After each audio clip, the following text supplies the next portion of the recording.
Praise the lord. దేవుడు మిమ్మల్ని దీవించుగాక.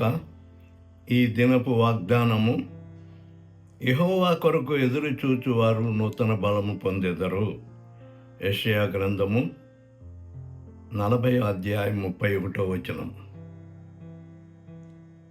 దేవుని కొరకు ఎదురు చూసేవారికి దేవుడు నూతన శక్తిని, నూతన బలమును అనుగ్రహిస్తాడు.